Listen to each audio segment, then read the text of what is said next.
दोस्तों, Sushila study channel में आपका स्वागत है। लाइक, शेयर, सब्सक्राइब, कमेंट करना ना भूलें। तो आज हम आपको बताने जा रहे हैं बीएससी फोर्थ ईयर की introduction traditional accident of traditional botany यानी कि वैदिक वनस्पतिक शास्त्र।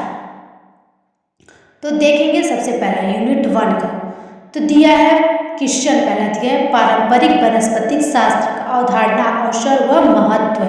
तो देखेंगे वनस्पतिक विज्ञान के अध्ययन का प्रमुख उद्देश्य है पौधों के बारे में जानकारी प्राप्त करना। पौधे हमारे लिए अधिक या अत्यधिक लाभदायक है। पृथ्वी के लिए सूर्य ही समस्त ऊर्जा का स्थायी स्रोत है। तो पहला देखेंगे पौधे भोजन का साधन है। हरे पौधे सूर्य के प्रकाश की ऊर्जा प्राप्त करके भोजन निर्मित करते हैं, अर्थात हरे पौधे उत्पादक हैं।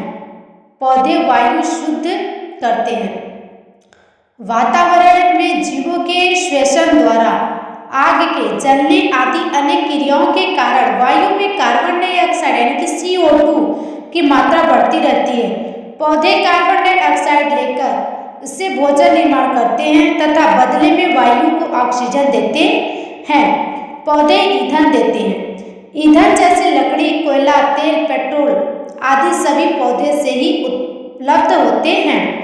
पौधे से रेशे तथा वस्त्र प्राप्त होते हैं। पौधे से अनेक प्रकार के रेशे प्राप्त होते हैं, जैसे पटसन, सन, नारियल, जूट आदि के रेशे प्राप्त कर रस्सी, सुतलियां तथा अन्य प्रकार की वस्तुएं बनाई जाती हैं। कपास से रेशे प्राप्त कर धागा तथा धागे से कपड़ा बनाया जाता है। इमारती लकड़ी तथा अन्य उपयोगी काष्ठ, मकान आदि के लिए इमारती लकड़ी, फर्नीचर आदि के लिए उपयोगी लकड़ी तथा कागज बनाने के लिए लुद्दी भी लकड़ी से प्राप्त की जाती है। इसके आगे का देखेंगे। फिर पौधे से औषधियां प्राप्त होती हैं। अनेक प्रकार के पौधे के अंशों से अनेक प्रकार की औषधि प्राप्त की जाती है, जैसे कि कुलोन, एंटीबायोटिक्स, पेनिसिलिन आदि। पौधे से प्राप्त अन्य उत्पादन अनेक प्रकार के तेल, गोंद, रेंजिन, रबड़ आदि पदार्थ पौधे से ही प्राप्त होते हैं। पौधे भूमि के संरक्षक हैं। पौधे की जड़ें भूमि के मिट्टी के कणों को बांधकर रखती है, अतः मिट्टी का क्षय नहीं होने पाता और जल संचय शक्ति भी बढ़ती है। पौधों के अन्य उपयोगी मृत पौधों के सभी भाग मिट्टी के साथ मिलकर उपजाऊ ह्यूमस बनाते हैं। पौधे मनोरंजन का साधन है। संसार भर में पौधे प्राकृतिक सुंदरता को बढ़ाने का सर्वोत्तम साधन है। कवियों, कलाकारों आदि की कवियों में पौधों, पुष्पों आदि का विशिष्ट स्थान रहा है।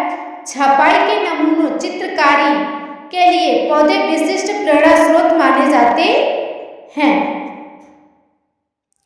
हरे पौधे दूषित वातावरण को शुद्ध करके हैं, अर्थात वातावरण की कार्बन डाइऑक्साइड लेकर तथा ऑक्सीजन बाहर छोड़कर पर्यावरण को शुद्ध करते हैं।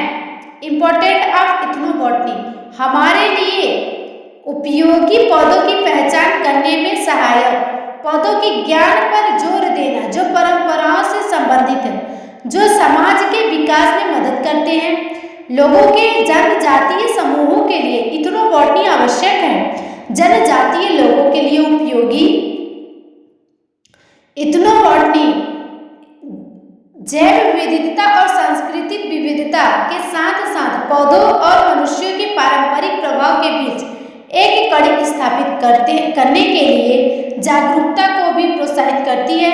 कई जनजातीय झूम खेती करती है, जिसे स्थानीय रूप से झूम खेती के रूप में भी जाना जाता है। औषधीय पौधे आज विश्व की अधिकांश आबादी के लिए दवाओं का स्रोत भी प्रदान करते हैं।